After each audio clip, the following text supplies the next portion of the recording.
In the first episode of this series, we discussed trumpet mouthpieces and the many parameters that you can vary on them to achieve desired results.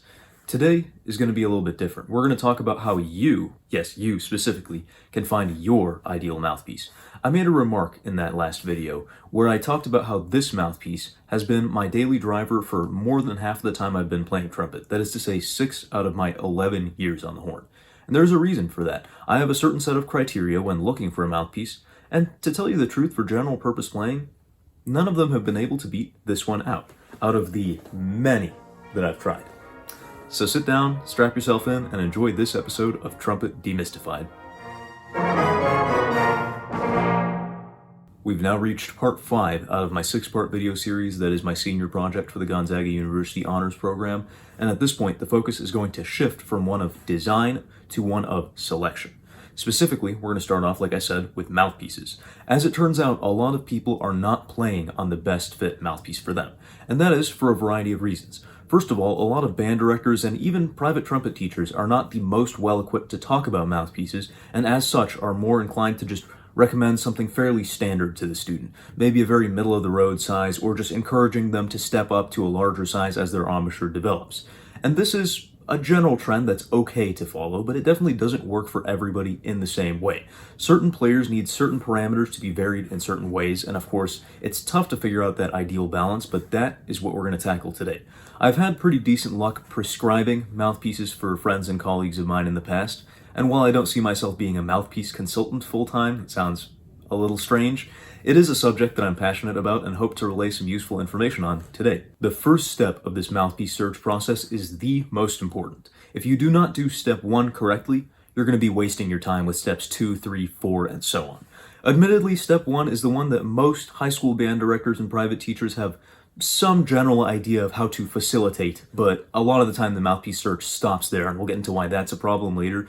But nonetheless, step 1, extremely important. It's not going to play a huge role on your sound or your high notes later on down the road, but it is a process of finding the right fit for your chops, and that is extremely important. This is the point. If you do not know your preferred inner diameter, that you go to a music store, at least if you've been playing for a few years and feel it might be time for a change, and ask to try a variety of inner diameters, generally on a consistent cup depth, usually a C cup. The 5 kind of cliche ones for trumpet players are the 10.5C, the 7C, the 5C, the 3C, and the 1.5C. And between those 5, generally there is something, at least closely speaking, for everybody. And your job is to find the inner diameter that allows you to play the full range of the horn most comfortably. The full range, not the high range. I hear some of you. Your preferred inner diameter is going to depend hugely on the size and thickness and strength of your chops. For instance, this flesh on my lower lip is why I personally cannot play anything under a 3C. Me trying to fit my lips into a smaller than 3C sized cup is like trying to put on a pair of skinny jeans after a Thanksgiving dinner. You can try all you want, it's just not going to work. But something I should mention as somebody who generally plays on larger sized inner diameters like 1.5s and 1s is that it shouldn't be an ego thing for any of you trumpet players. It is okay not to play on a 1. You don't need to. Bigger cup doesn't always mean bigger tone. There is a point where if you play on an inner diameter that's too big for you, you sound strained and your sound suddenly shrinks in size. Something that's also important for some people in their personal fit of a mouthpiece, although not as much to me admittedly, is the rim thickness and shape. That can be an important one to nail down as well. The stereotypical question is, are you a Bach person or are you a Schilke person? Because those are two fairly diametrically opposed rim shapes in the trumpet industry. But it is important to try both those brands and figure that out. It's not a stupid question by any means. Definitely important to know which one you are. By the way, for this step of the process, I really encourage a blind trying sort of format. I would not put too much stock in the inner diameters actually listed by companies on their websites or their mouthpiece manuals or brochures. They're not always measured the same way. For instance, Schilke measures their inner diameters right at the top of the cup, and this has the effect of overstating some of their diameters drastically. For instance, a Schilke 14 being 17 millimeters in diameter. Meanwhile, the Bach company measures them, it almost feels like too far down into the cup, with the effect of undersizing some of their sizes significantly. Like the fact that they say a 3C is a 16.3, when a lot of the time it's a 16.5 or a 16.6 even. So once you've selected your ideal inner diameter, whether that's 17.5 millimeter type territory like a Bach 1 or a Schilke 20, or 15 millimeter territory like a Bach 12 or a Schilke 7, then it is time to start thinking about sound quality. If you do a lot of classical playing on the trumpet, typically a good place to start looking is the cup depth. You generally want at least a mid-size cup depth, nothing too much shallower than that, and a lot of the times the traditional U shape, because a V shape is a little bit more restrictive. If you really favor V cups in the way that you play, then I would go for a slightly deeper V to compensate for some of that lost volume on the sides of the cup. A lot of the times, orchestral and classical players will play on a slightly wider inner diameter. We're talking generally 16.5 and up if the range is from 15 to 18 or so. But of course, if you have thinner lips, disregard that statement appropriately. A lot of the time, though, something that you can manipulate regardless of the shape of your chops is the backbore width. And I think for classical playing, it's good to play on a slightly wider type backbore to provide a little bit more spread and warmth to your sound, and potentially a heavier blank to accommodate for some of the mid to low frequencies being more present. Then if you really desire a darker tone because you do a lot of solo or combo or small ensemble type work, that is the point where a deeper cup might come into play.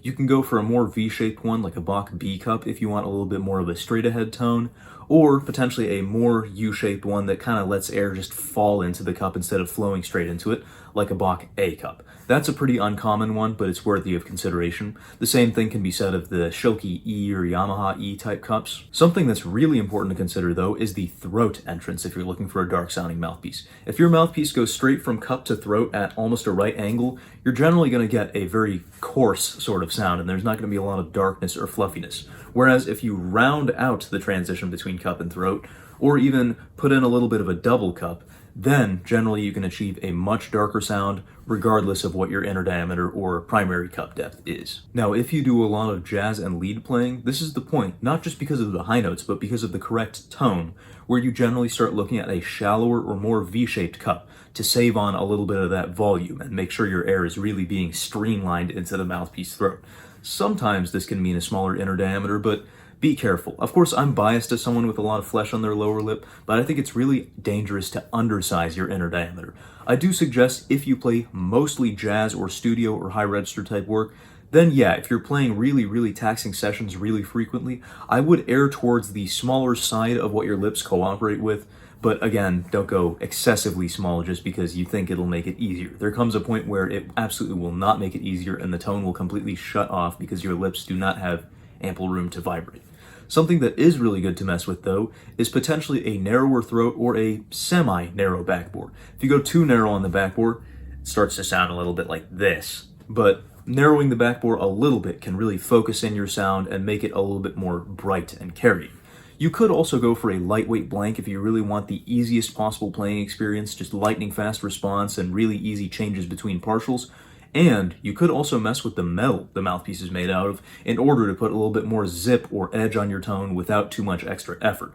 Things like a nickel or a bronze base metal blank instead of brass can really help in this area, and it's what Lotus Mouthpieces does if you're looking for something with a little bit more zip to the tone. Now, a big topic that is frequently neglected in these discussions is flexibility. I think flexibility is really important in your trumpet playing.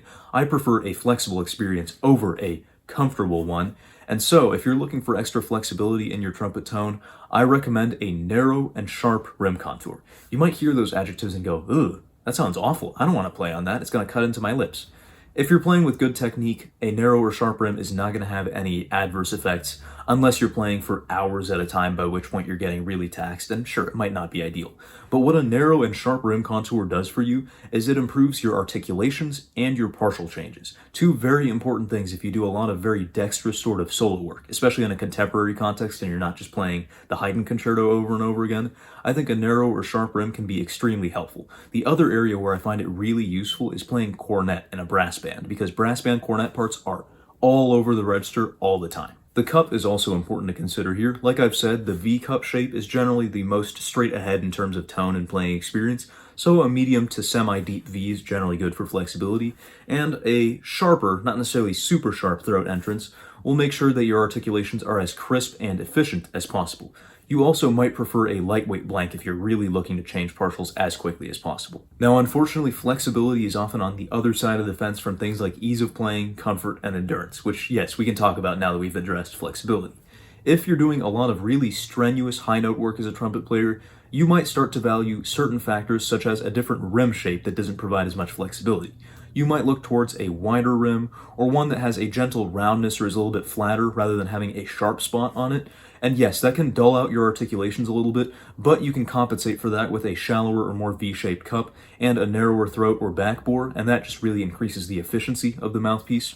And you also might favor a heavier blank if more forgiving slotting is desired. For instance, the Schilke John Faddis mouthpiece. John Faddis is known for doing a lot of upper register stratospheric type work, and his mouthpiece is one of the few that I've seen that often comes in a very heavyweight blank.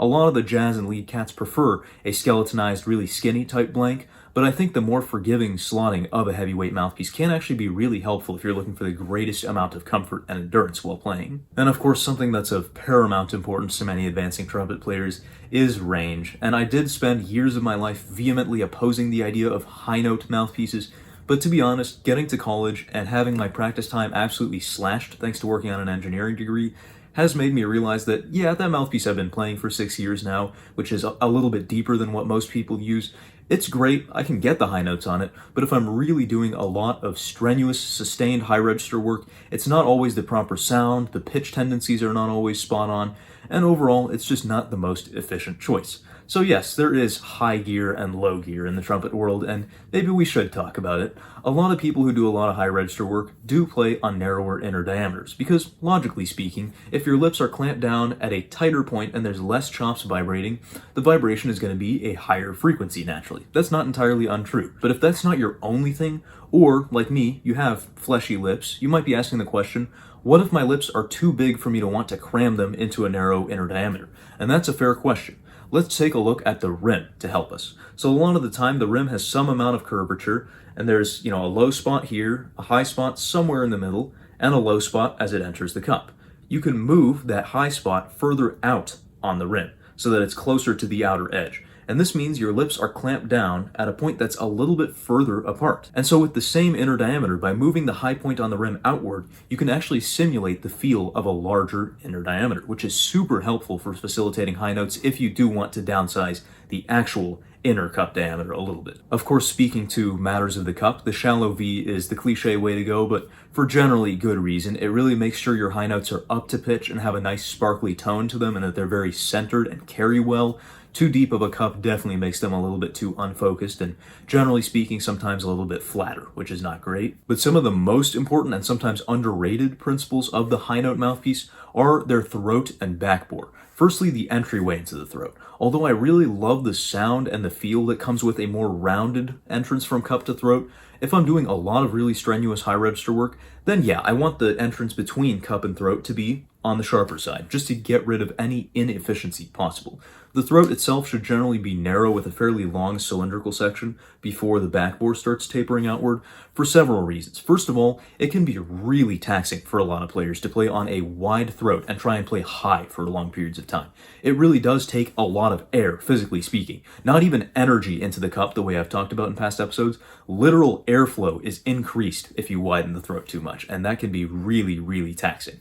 But also the cylindrical portion of the throat, when it's lengthened, allows your high notes to come up a little bit in pitch, so you don't have to work as hard to sort of push the pitch up, and it allows for a slightly brighter sound. And then the back bore, of course, you can make it taper out reasonably slowly and not flare out too much by the end, just to make sure the tone is still centered and bright. You could also opt for a lighter blank if you're really looking for the easiest transitions between partials possible and the least amount of energy input necessary into the mouthpiece.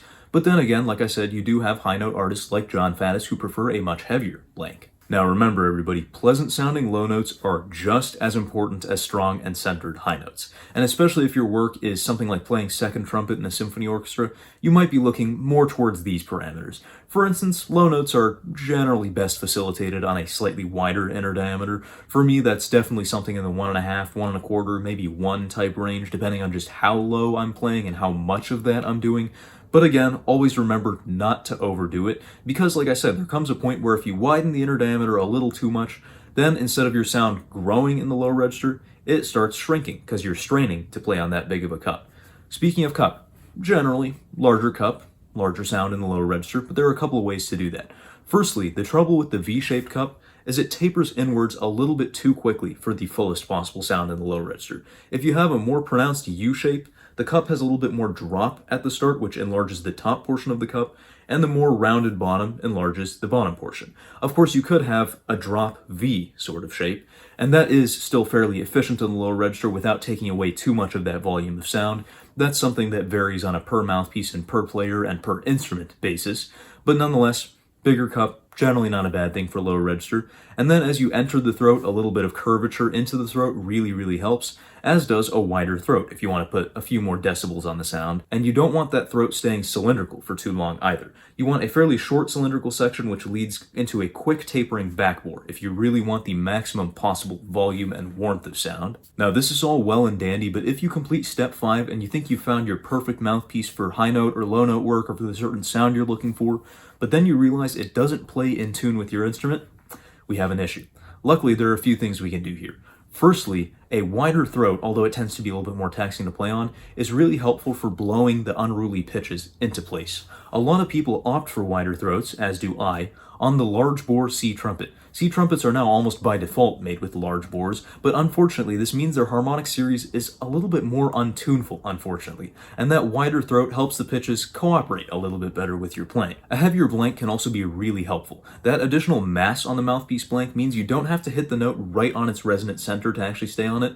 The targets are widened a little bit, and so the note is easier to slot, and once you do slot it, you can maneuver the pitch a little bit more without falling off of the note. Another fairly common issue with a lot of trumpet players is something that can be described as octave compression. The player will get their middle C perfectly into tune, but then their low register will trend sharp, and worse yet, their high register will trend flat. And this is a really big issue because trying to manipulate pitch in the high register is a recipe for disaster. It introduces tension into your playing and makes playing a lot harder than it needs to be. There are a couple ways to combat the compressing of the octaves. First of all, the Monette Corporation's answer is that modern mouthpiece blanks of 3.5 inches are too long for their intended purpose, and they deal with shorter blanks, which raises the pitch of the high register.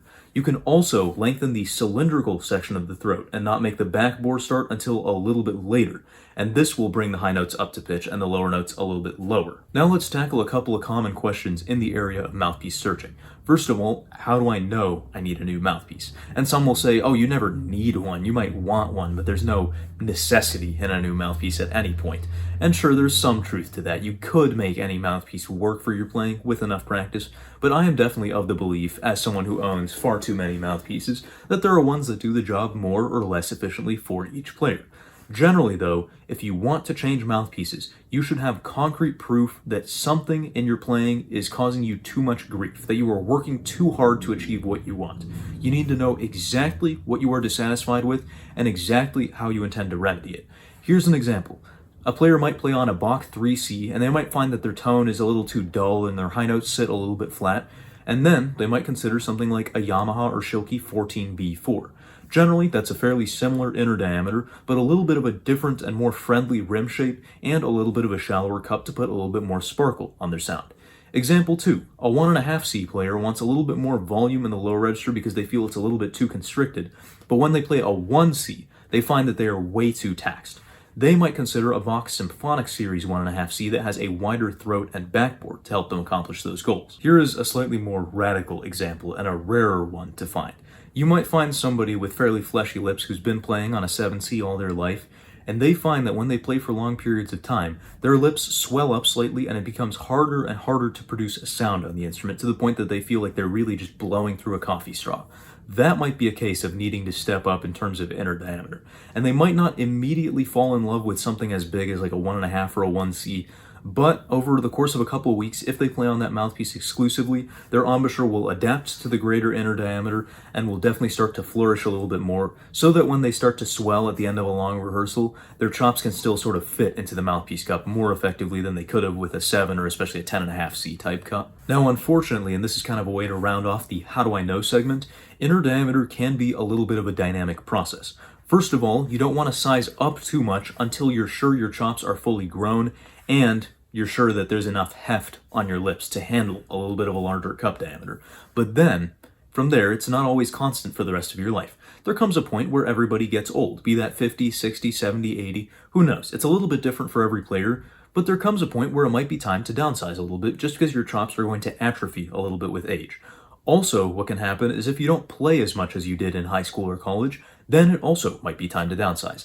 I have colleagues who are, in their 20s or 30s, and they played on, 3C type stuff in their high school days, 1.25C type stuff in their undergrads, and now they find themselves going towards 3Cs again, maybe even 5Cs and 7Cs. That is not something that you should feel bad about. If you don't play as often and you have, a job in some other field, it's okay to play on a smaller inner diameter just because your chops aren't staying in as good of shape, even if they do have the same amount of heft that they did back in college. The next most frequent question I hear is, after you found your optimum, what comes next? What do you do then? And generally the adage of, if it ain't broke, don't fix it, is fairly applicable in such situations. It is sometimes not realistic to play the same mouthpiece for all of your playing. For instance, if you play lead in a jazz band, and you play second trumpet in an orchestra, and you play in a British brass band, and you do combo work, yeah, sure, you might not use the exact same mouthpiece for everything. Some people can make it work.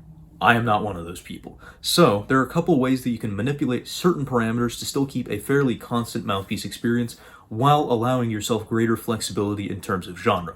For instance, a lot of players will keep that rim or inner diameter as consistent as possible, and then alternate cup depths and shapes depending on the genre. If you're a Bach 1 type person, you might use a 1C for orchestra. You could consider a 1B for combo work, and something like a 1D or E for jazz or lead work, if that's something that you desire. If you're a Schilke 13 person, maybe you use a 13A 4A because that's your optimal lead mouthpiece, but you need a sound that's more appropriate for concert band. A straight 13 might work better, which has a typical slightly deeper C cup, or if you're really looking for extra support in the low register or a deeper sort of sound or a softer sound, you might consider the 13D4, which has a deeper cup. If you're a player with really sensitive and picky chops, you might consider keeping the entire upper part of your mouthpiece the same. We're talking rim, cup, inner diameter, all of that exactly the same between mouthpieces, and you might even have a scan of that taken, and then have custom mouthpieces made with varying throats and backbore shapes. That can be really helpful. For instance, if you really like the Schilke 18, which has a standard C cup and a standard 3 rim contour, you might like the 18 C3D, which has a wider D-shaped backbore, if you're looking for, once again, a softer sound or more support in the low register. It's also not uncommon to see 1.5 type players using something like a 7E for piccolo trumpet, but it's important to know whether or not that diameter change works for you for that particular situation. Some players are fairly indifferent to changes in inner diameter, and others cannot vary their inner diameter at all, and it's extremely important to know which you are. Don't worry, piccolo trumpet mouthpieces come in 1.5 diameters from companies like Stork or Curry if you really need that wider playing experience. I personally find that I can vary my inner diameter, but I really cannot descend below a 16.5mm mouthpiece. At that point, I really start running into issues. And so things like the 7E are definitely not for me, even for piccolo trumpet. And another FAQ is, how long does it take to get used to a mouthpiece, and how do you go about getting used to it to see if it's the right fit for you? Generally, a couple of weeks of playing on it as frequently as possible is really good. Definitely make it your priority to play that mouthpiece alone as much as possible for as long as possible before you make any big decisions. There are certain mouthpieces that do take a while to get accustomed to, especially if they're more specialized like wedge or monet type pieces. Then you really need to set aside a good amount of time to get out of the honeymoon phase. Whether that honeymoon phase is your traditional one of, oh, this feels so much better, this is so amazing, you need to kind of equilibrate a little bit more, or it could be the opposite. It's, what the heck, like, this doesn't feel like it's working at all. But you might find that after a week or two, you do start to sound better on it, and then the benefits start justifying themselves. And just because why not, maybe it'll be helpful to some of you, let's talk about a few of the mouthpieces I use and how I landed on them. This mouthpiece that I keep teasing as being my 6-year-long main daily driver is a Bach Megatone 1.5A. Extremely unorthodox. I don't know of many people who play on mouthpieces like this. I've heard of people playing on Yamaha 16E4s, which are very similar, but nonetheless, this is pretty radical. This is a very deep cut, and it's not actually officially recognized in Bach's catalog. The deepest that a 1.5 is supposedly supposed to go is a 1.5B. And so this was a custom order that I completely accidentally scored on, and it turns out to work extremely well for me. First of all, that 17mm inner diameter is my number one optimum for almost any situation, and we'll talk about what almost means. But nonetheless, that deep cup affords me a great flexibility between high and low. As someone who is naturally predisposed to a little bit of a brighter sound or a stronger high register than some players, and a little bit of a weaker low register, I compensate by way of this deep A cup to produce the sound that I like to hear in my head, even if my physiology is not predisposed to produce it. And I get a little bit more support in the low register by way of this A cup and this nice symphonic backbore. If I really want the maximum amount of fluff and diffusivity to my sound, this Lotus 1XL is a really strong candidate for me.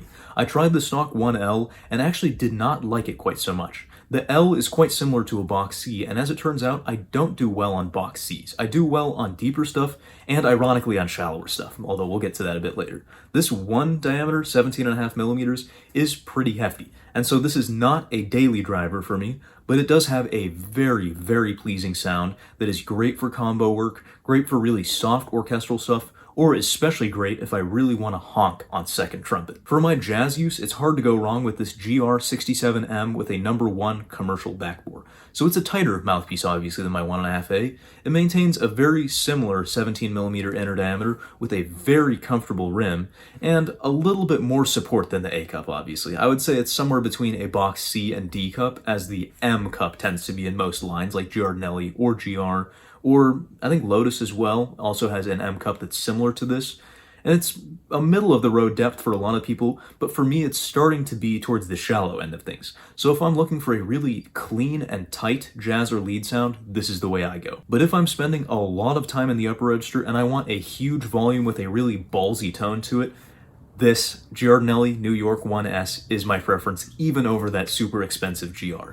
Again, one fairly cavernous, 17.5 millimeters. You wouldn't think it would work for high register work, but I've determined that when I play on such a shallow cup as the Giardinelli S, which is definitely at least as shallow as a Bach E in this case, I actually need a slightly wider inner diameter to grant me a little bit more total volume inside the cup. And that's something I haven't talked about much, but if you do have sensitive chops, keeping a constant volume might actually be more important than keeping a constant inner diameter. And so I really, really like this mouthpiece. It gives me a huge, sparkly sound in the upper register and so much volume. I almost think I naturally play too loud with this mouthpiece, but it is extremely helpful in certain situations. I find in general that I am a fairly sound-guided player. If I'm not in love with the sound a mouthpiece produces when I use it, which is different from the sound that other people might get on the same mouthpiece, then it's really tough for me to do what I want to do. I perform much better when I like the sound I'm hearing. So that oftentimes is the first step to me after I've done some preliminary research on the specs, and I've determined that the inner diameter is an appropriate size and that the cup is not something totally off the walls.